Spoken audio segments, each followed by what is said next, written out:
6장 33절, 34절. 33절은 제가 읽고 34절은 같이 읽습니다. 그런즉 너희는 먼저 그의 나라와 그의 의를 구하라. 그리하면 이 모든 것을 너에게 더하시리라. 34절. 그러므로 내일 일을 위하여 염려하지 말라. 내일 일은 내일 염려할 것이요 한날의 괴로움은 그날로 족하니라. 아멘.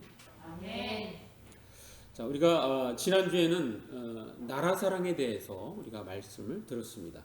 자, 오늘은 더 큰 나라, 더 근본적인 나라, 즉 하나님 나라에 대해서 듣겠습니다.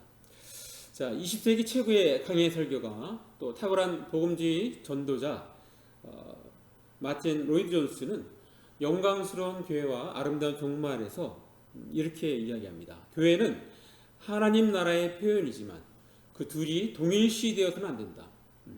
하나님 나라는 교회보다 더 넓고 더 크다. 하나님은 교회 바깥, 하나님을 인정하지 않는 곳에서도 통치하신다라고 말했습니다. 자, 오늘 본문에서 예수님의 산상수훈으로 유명한 말씀 중에 있는 부분입니다.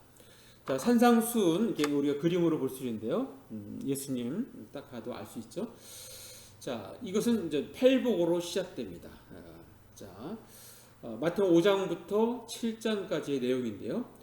자, 처음에 시작 부분 한번 보겠습니다. 마태복음 5장 1절부터 3절 보면 예수께서 무리를 보시고 산에 올라가 앉으시니 제자들이 나온지라 입을 열어 가르쳐 이르시되 3절 같이 읽어볼까요? 시작. 심령이 가난한 자는 복이 있나니 천국이 그들의 것이며 라고 시작되면서 이것이 7장까지 갑니다. 사람들이 듣고 와, 정말 예수님의 그 말씀이 너무너무 권위가 있다 라는 것을 이렇게 다 느낍니다.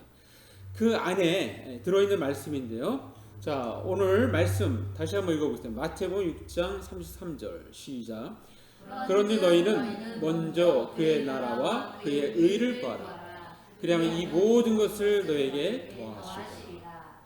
자, 왜 삶의 목표는 하나님 나라를 이루는 일에 두어야 합니까? 바로 믿는 자의 본분이기 때문입니다.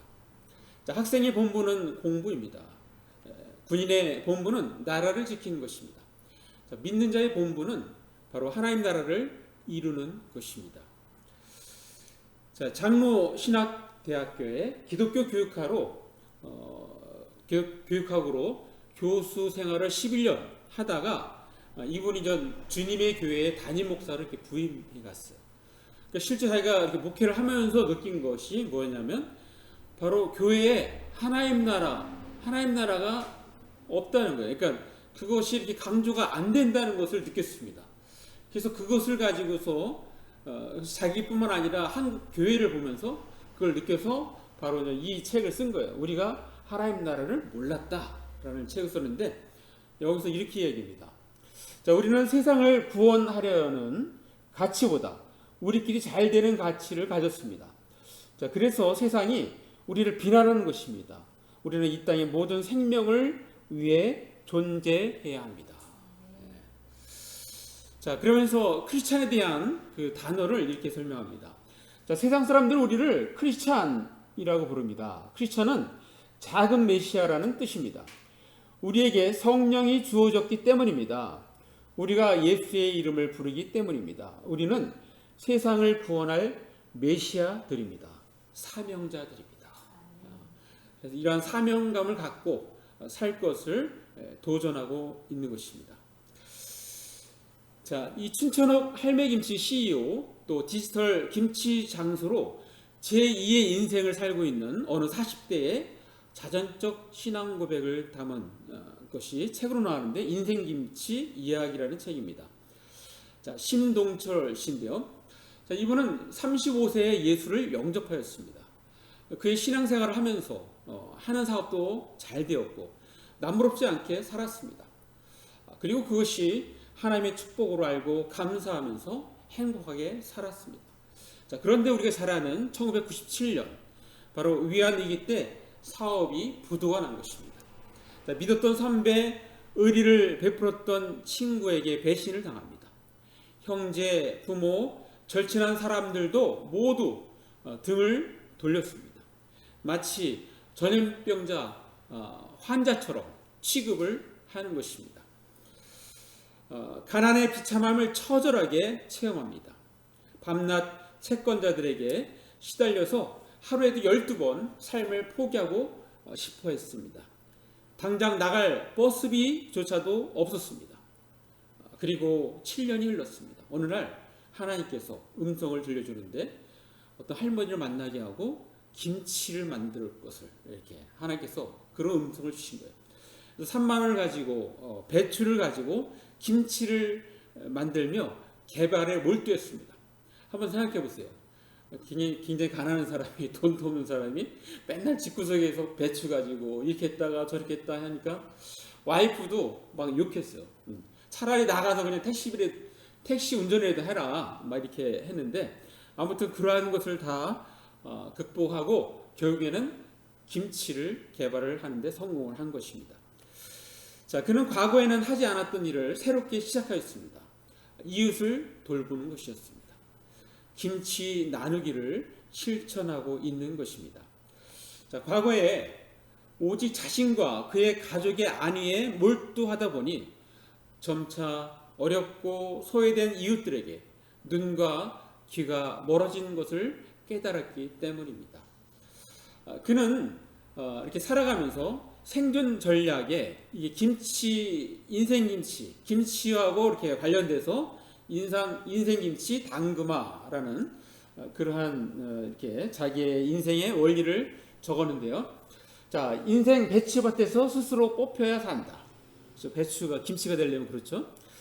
자, 인생김치 장인에게 모든 걸 맡겨라. 이게 지금 신앙 고백입니다. 신앙 고백. 자, 보세요.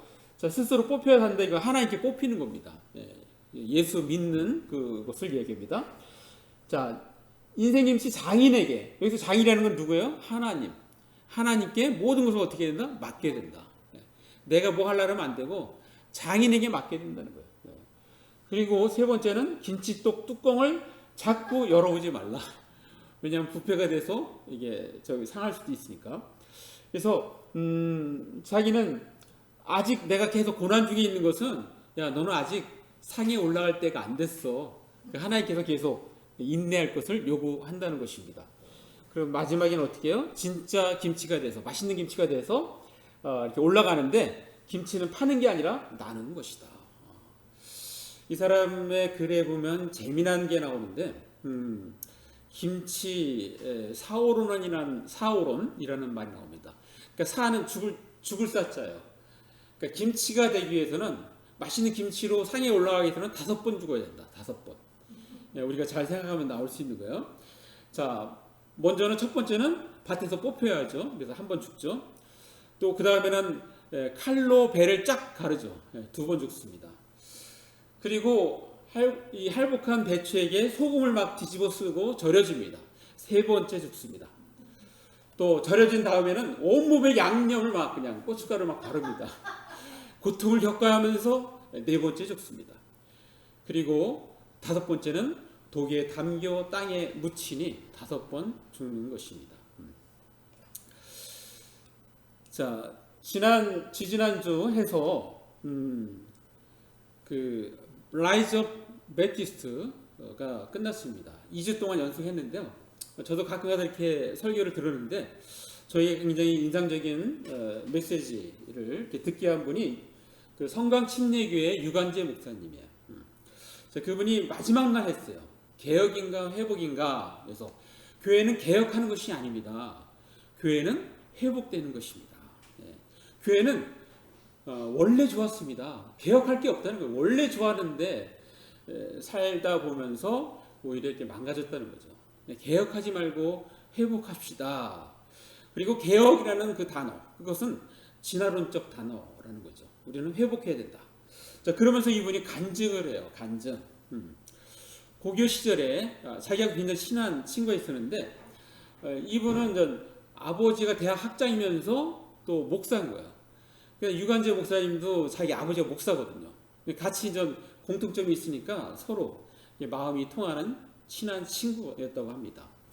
근데 이제 헤어지고 나서 소식만 가끔가다 이렇게 들리고 만나볼 수가 없는 거예요. 그 친구를 정말 보고 싶은데 30년이 지난 어느 날 자기 교회 사무실에서 그 친구가 찾아오는 거예요. 그러면서 전 이야기를 그동안 있었던 얘기를 몇 시간 동안 이야기하는데 이 사람이 스위스에서 사업을 하고 있는 사람입니다. 그래서 이야기합니다. 유관재 목사님이 아무개야 난 내가 교수가 될 줄 알았어. 그런데 사업을 한다니 생각 바뀌네. 난 내가 사업을 할 줄 몰랐어. 그래도 어떻게 그렇게 사업을 잘하니? 그렇게 얘기했더니 그 친구가 이런 말을 하는 거예요. 하나님이 세상을 아름답게 창조하셨잖아. 그래서 아름답게 하면 돼. 아름답게 하면 돼. 유관영 목사님은 이 아름답게라는 말이 너무너무 자기한테는 인상적이고 충격적으로 다가왔다고 합니다. 아름답게 하면 된다는 거예요. 그러니까 아름답게 한다는 게 뭐예요? 결국은 말씀대로 하나님께 창조한 대로 그렇게 하면 된다는 거예요. 우리가 하나님 나라를 이 땅에서 만들어갈 때 하나님께서 말씀하신 대로 하면 하나님 나라는 계속해서 확장돼 나아가는 것입니다. 자, 사랑하는 남부중학교 성도 여러분, 여러분이 생각하는 보물은 무엇입니까? 내가 경작해 놓은 삶, 가정, 직장 등등일 것입니다. 이 안정된 것들 안에서 지탱되고 누리는 삶이 우리에게는 보물입니다. 자, 그러다 보니 그것을 잃지 않으려는 불안함이 내면에 항상 따리를 틀고 있습니다. 자기가 소중히 여겨온 모든 것들이 죽거나 사라질 것이라는 생각에 오랜 세월 답답한 그런 우울에 빠져들었던 그런 때가 있습니다. 우리는 항상 걱정하며 살아갑니다. 여러분 한번 생각해 보세요. 처음에 이렇게 결혼해갖고 신혼 때 얼마나 행복합니까? 그러면 동시에 어떤 생각을 해요? 이게 깨지면 안 되는데 이런 생각 하잖아요. 자, 이런 우리의 삶을 바라보시면서 예수님은 말씀하십니다. 보물을 하늘에 쌓아두라. 자, 우리 말씀 한번 봅니다. 마태복음 6장 19절 제가 한번 읽어보겠습니다. 너희를 위하여 보물을 땅에 쌓아두지 말라. 거기는 좀과 동록이 해하며 도둑이 구멍을 뚫고 도둑질하느니. 자, 20절 읽습니다. 같이. 오직 너희를 위하여 보물을 하늘에 쌓아두라. 거기는 좀이나 동록이 해하지 못하며 도둑이 구멍을 뚫지도 못하고 도둑질도 못하느니라. 자, 이것도 산상수훈에 나오는 말씀입니다. 천국의 소망을 두고 살아간다면 이 땅에서 삶에 일에 일비하지 않을 것을 말씀하고 있는 것입니다. 자, 남캘리포니아 대학교 철학과 교수면서 신학자면서 또 기독교 사상가로 또 인문학자 목회자로 굉장히 이렇게 떠오르는 그런 목사님인데요. 하나님의 모략이라는 책에서 달라스 윌라드라는 목사님이에요. 자, 이분이 이렇게 보물에 대해서 이렇게 얘기했습니다. 보물.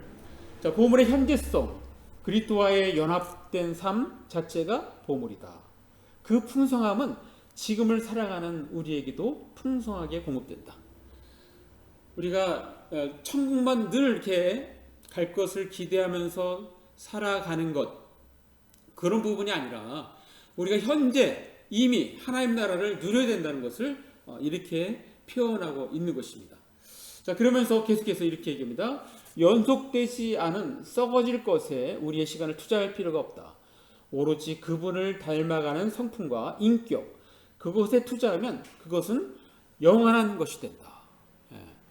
여러분, 우리가 하나님, 예수님 닮아가는 성품에 투자하는 것, 그것은 영혼에 투자하는 것입니다. 영혼에. 굉장히 가치 있는 것입니다.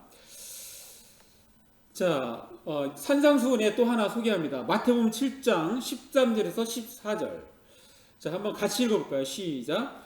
좁은 문으로 들어가라. 멸망으로 인도하는 문은 크고 그 길이 넓어 그리로 들어가는 자가 많고 생명으로 인도하는 문은 좁고 길이 협착하여 찾는 자가 적으니라.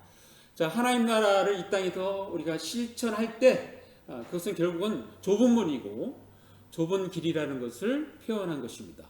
자, 이것을 아까 20세기 최고의 강해 설교가 이 마틴 로이드 존스가 이렇게 강해 설교를 했는데요. 여기서 이 부분에서 이렇게 표현합니다.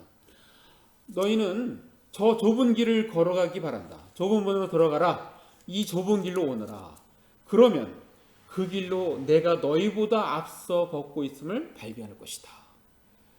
우리가 좁은 문으로 들어가고 좁은 길로 나아갈 때 이건 나만 하는 것이 아니라 이미 예수님이 앞서가고 있다는 거예요. 그것을 우리는 따라가면 된다는 것을 이렇게 표현하고 있는 것입니다. 우리 주 예수 그리스도는 우리를 부르시어 이런 삶을 살도록 명령하고 계신 것입니다. 자, 오늘 지금 삶의 목표는 하나님 나라를 이루는 일에 두어야 합니다라는 제목의 설교를 듣고 있습니다. 자, 그렇다면 우리는 어떻게 할까요? 두 가지 말씀드립니다. 첫 번째는 일상의 삶의 우선순위는 하나님의 나라와 하나님의 의를 구하는 것입니다. 한번 같이 읽습니다. 시작. 일상의 삶의 우선순위는 하나님의 나라와 하나님의 의를 구하는 것입니다. 우리가 아까 읽었던 마태복음 6장 33절 읽습니다. 시작. 그런즉 너희는 먼저 그의 나라와 그의 의를 구하라. 그러면 이 모든 것을 너에게 더하시리라. 오직 너희는 첫째로 하나님의 왕국과 그분의 의를 구하라 라고 우리에게 명령하고 있습니다. 자, 프라미스 키퍼스의 리더십 임원이면서 캘리포니아주 맨하탄 비치에 있는 커뮤니티 침례교회 담임 목사인 글렌 마틴은 하나님의 10가지 우선순위라는 책을 썼습니다. 자, 글렌 마틴은 도덕적 절대성 무너지는 그러한 시대에 율법을 이야기합니다.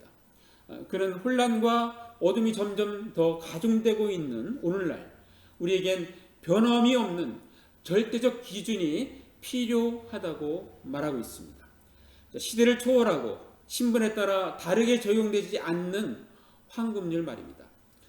그리고 그것은 이미 오래전에 우리에게 주어졌습니다. 바로 모세가 광야에서 시내산에서 하나님으로 직접 받아든 십계명입니다. 3,500여 년 전에 하나님께서 주신 십계명을 현대적으로 재해석한 것입니다. 그것을 하나님의 10가지 우선순위라는 책을 쓴 것입니다. 자, 이것은 21세기에도 여전히 우리에게 더 잘 사는 법을 보여주고 있는데요. 자, 십계명을 현대어로 표현을 하는 겁니다. 자, 첫 번째, 너희는 내 앞에 다른 신을 모시지 말라. 이거를 하나님의 대체물을 수용하지 말라. 하나님의 대체물. 그러니까 돈이 뭐 하나님이 된다든가. 그 하나님의 대체물로 다른 것을 두지 말라라는 표현하는 거예요. 두 번째는 어떤 우상도 만들지 말고 절하지 말라 하잖아요. 그러니까 그것을 하나님을 축소시키지 말라. 여러분, 이게 어떤 우상, 동상을 만들고 이건 뭐예요? 하나님은 우주 만물 원대하신 분인데 왜 거기다가 축소시키냐 이거죠. 그죠? 그래서 그렇게 표현하고 있고. 자, 세 번째는 너희는 주 너희 하나님 이름을 함부로 부르지 말라라는 것인데 그것을 뭐라고 표현합니까? 하나님의 이름을 진지하게 취하라. 하나님의 이름은 진지한 거야. 그래서 우리가 이렇게 이야기할 때도 하나님 얘기할 때는 막 사용하지 말고 좀 진지하게 사용할 것을 말하고 있습니다. 그리고 네 번째, 다섯 번째는 비슷합니다. 안식일을 거룩히 지켜라는 것을 하나님의 안식일을 귀하게 여기라. 귀하게. 우리가 귀하게 여기면 지킬 거 아닙니까? 또 다섯 번째는 부모를 공경하라. 똑같습니다. 자, 여섯 번째는 원래는 뭐예요? 살인하지 말라 하잖아요. 그러니까 살인하지 말라는 잘 와닿지 않아요. 그렇지만 성경에도 어떻게 표현하고 있습니까? 미워하는 것이 곧 살인하는 것이다. 그죠?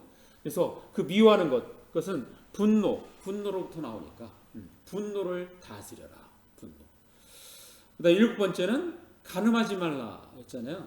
그래서 외도하지 말라. 자, 여덟 번째는 도적질하지 말라. 그래서 이것을 어떻게 해요? 재물을 현명하게 관리하라. 재물을 현명하게 관리하면은 도적질할 필요가 없습니다. 자, 또 아홉 번째는 거짓 증언을 하지 말라 그랬어요. 그 얘기가 뭡니까? 진실을 말하라는 거죠. 또 열 번째, 내 이웃의 아내나 재물을 탐하지 말라. 결국 무슨 말입니까? 만족하는 법을 배우라는 것이죠. 자, 이와 같이 십계명은 시대를 초월하고 신분에 따라 다르게 적용되지 않는 그런 황금률입니다. 이것을 하나님께서 이미 3500년 전에 주셨지만 오래되었다는 이유로 삶에서 사라지고 기억 속에서조차도 희미해져 무의미한 것이 되어가고 있습니다. 자, 그러나 사실은 원래 무의미한 것이 아니고 우리가 무의미하게 만든 것입니다. 자, 우리가 하나님의 말씀을 계속해서 그 의미를 찾아 이 시대에 적용하며 살아가는 지혜가 필요합니다. 자, 아까 이렇게 소개했던 우리가 하나님 나라를 몰랐다. 박원호 그 목사님은 이렇게 표현합니다. 성도에게 하나님과의 관계는 먹는 것이요 마시는 것입니다. 우리는 모든 일에 하나님과 관계를 우선으로 여겨야 합니다. 당장 육적으로 먹을 것이 없고 마실 것이 없더라도 하나님과 관계를 최우선으로 여겨야 합니다. 우선순위를 얘기하는데 내가 지금 육신적으로 먹고 마시는 것이 없다 할지라도 그렇다 할지라도 하나님 관계를 더 우선적으로 여기라는 것을 언급하고 있는 것입니다.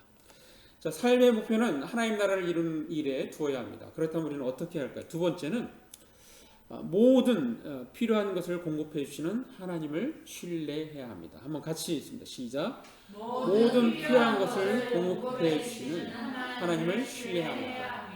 우리가 아까 읽었던 본문 마태복음 6장 34절 같이 읽습니다. 시작. 그러므로 내일 일을 위하여 염려하지 말라. 내일 일은 내일 염려할 것이요 한날의 괴로움은 그날로 족하니라. 예. 자, 내일 걱정은 내일에 맡겨라. 하루의 괴로움은 그날에 겪는 것으로만 족하다. 자, 이 말씀 보면은 약간 전제가 어떤 게 전제가 되어 있어요. 우리가 인생이 기쁨보다는 고난이 더 많다. 이런 것을 우리가 알 수 있죠. 왜 그러니까 고난을 그런 괴로운 것을 땡겨서 하느냐 이거죠. 그냥 오늘 하루를 충실하게 살 것을 말씀하고 있습니다. 자, 우리는 세상 일로 염려하지 말아야 합니다. 염려와 믿음은 반비례합니다. 그날 하나님께서 주신 날 우리는 감사하며 기쁨으로 살아가는 것입니다. 자, 한때 프란치스카 수도의 수사였으면서 또 한때 알코올 중독자였어요. 왜냐하면 아버지가 알코올 중독자였었거든요. 이분이 주님을 만났습니다. 그래서 사제직을 내려놓고 그래서 종교개혁 때 부르짖었던 오직 은혜, 오직 믿음의 전도자가 되었습니다. 또 강연가가 되었고요. 또 저술가가 돼서 북미 및 유럽의 그리스도인들에게 많은 영향력을 미치고 있는 그러한 사람입니다. 근데 그러한 사람이 신뢰라는 책을 썼어요. 신뢰. 근데 이 신뢰라는 것이 트러스트인데, 자, 이게 지금 그림이 무슨 그림이냐면은 이게 지금 나무입니다. 나무가 막 비바람 태풍이 부는데 뽑혀지지 않고 그래도 있는 거예요. 왜? 깊이 뿌리를 두고 있기 때문에. 그러니까 하나님께 깊이 뿌리를 두고 있으면 이렇게 삶의 어려움이 와도 넘어지지 않는다는 것을 표현하고 있습니다. 자, 그런데 원래 제목은 ruthless trust 이겁니다. 그냥 신뢰는 트러스트인데 앞에 이게 있어요.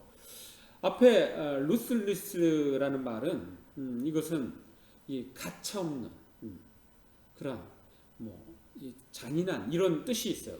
자, 이것을 더 정확히 표현한 말을 한번 보겠습니다. 자, 이 책의 의미를 다시 한번 설명을 하면 읽습니다. 이 가차없는 신뢰, 정확히 하면 이거잖아요. 그것은 삶의 표면적 동요와 권태와 불안에도 불구하고 결국 모든 것이 잘 되리라는 내면 깊은 곳에 틀림없는 느낌이다.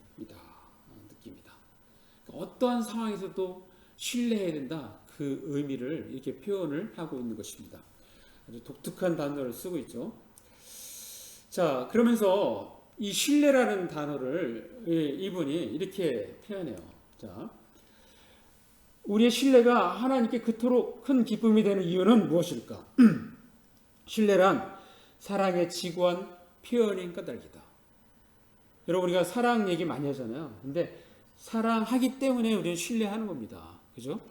그래서 예수님께는 우리의 주님을 사랑합니다 라는 고백보다 주님을 신뢰합니다 라는 고백이 더 의미가 클 수 있다.